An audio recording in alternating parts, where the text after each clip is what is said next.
Good morning বন্ধুরা। তো তোমরা সবাই কেমন আছো? আশা করছি ভালো আছো, আমিও ভালো আছি। তো দেখো আমি উঠে পড়েছি, এখন বাজে ভোর 5টা, আর দেখো বাইরের ওয়েদার কত কুয়াশা পড়ছে। তো পুজো তো চলেই এলো, তার জন্যই এত কুয়াশা। আর আমি বাসি কাজগুলো করে নিই বাড়ির, দেখো আমি ঘর ঝাড় দিয়ে নিচ্ছি। তো তোমরা কে কে ভোরবেলায় ওঠো? আমি তো অনেক ভোরেই উঠি, এই 5টা 5:30 এরকম উঠি।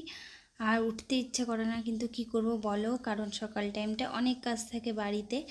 আর তারপরে আমি বাসনগুলো ধুয়ে নিচ্ছি। বাসন বলতে আমার সেরকম কিছু একটা থাকে না যদিও, কারণ আমি রাত্রেবেলায় সব ধুয়ে রাখি। এই টিফিনটাই করে আমার দেওর প্রত্যেক দিন খাবার নিয়ে যায়, তাই ও রাত করে আসে বলে টিফিনটা ধোয়া হয় না, তাই ওটা ধুয়ে নিচ্ছি। আর মা এই যে গোবর গুলে নিল, কারণ আমাদের মাটির উনুনে রান্না করা হয়, সেই উনুনটাতে দেবে বলে। আর একটু গোবরের ছড়াও দিয়ে দিল।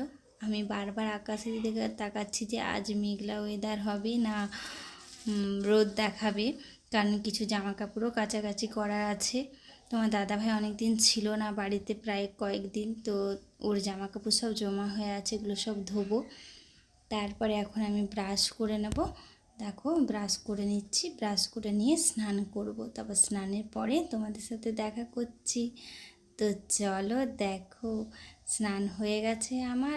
আর এই যে আমি আমার গপু সোনাদের ঘুম থেকে তুলে নিচ্ছি।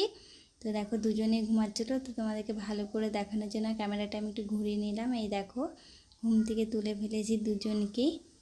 এই যে একজন আর একজন আছে, এই যে ঘুমোচ্ছে, দেখো এই যে। তো ওদেরকে একটু পরিষ্কার করে নেব, এখন ওদের মুখ মুছিয়ে দেব। সকালবেলা বলে কথা বলো। তো তোমাদের বাড়িতে কার কার বাড়িতে গপু আছে অবশ্যই জানাবে। আমার বাড়িতে আছে, আমি আগের বছর ওই ছোট্ট গপুটা নিয়েছিলাম, আর এবছর এই বড় গপুটা নিয়েছি।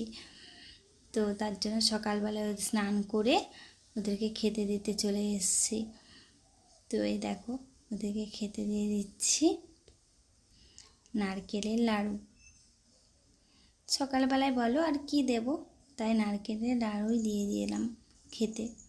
জলে তুলসী পাতা দিয়ে দিয়েছি, আর নাড়ুতেও তুলসী পাতা দিয়ে দিয়েছি। এবারে পুজো করে নেব। এই দেখো পুজো করে নিচ্ছি, দেখতে পাচ্ছ আমার গোপুসোনাদের। আর আমার ঠাকুর ঘরে দেখতে পাচ্ছ সিংহাসন নেই, খুব অসুবিধা হয়, কিন্তু এইভাবেই রাখতে হয়, কী করব বলো। ইচ্ছে তো অনেক কিছুই আছে, কিন্তু ইচ্ছে থাকলেও উপায় নেই।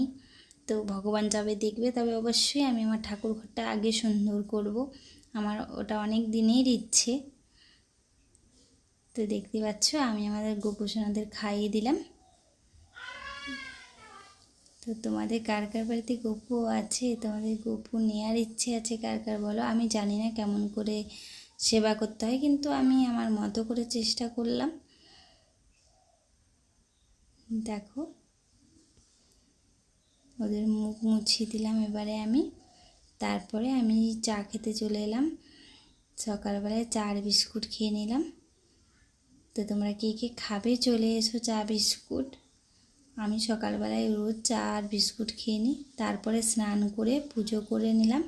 এই যে দেখো আজকে গপুকে খেতে দিয়েছিলাম আর সুজি, আর ওই সকালের নাড়ুটা খেয়ে নিলাম। আজকে সুজি বানিয়ে দিয়েছিলাম গপুকে। তো চলো রান্না করে নিই। তো আমার রান্না হয়ে গেছে। তো চলো কী কী রান্না করেছি তোমাদের দেখাই। দেখো ডাল করেছি, আর করেছি ভিন্ডি আলু ভাজা, আর লোটে ডাঁটা আলু বেগুন দিয়ে একটা মাখা মাখা তরকারি, আর করেছি ইলিশ মাছ সর্ষে বাটা দিয়ে। তো তোমরা কে কে খাবে চলে এসো। আর আমার ভিডিও যদি ভালো লেগে থাকে অবশ্যই লাইক কমেন্ট শেয়ার করে দিও, চ্যানেলটা সাবস্ক্রাইব করতে একদমই ভুলবে না। দেখা হচ্ছে নেক্সট ভিডিওতে, ততদিনের জন্য টাটা।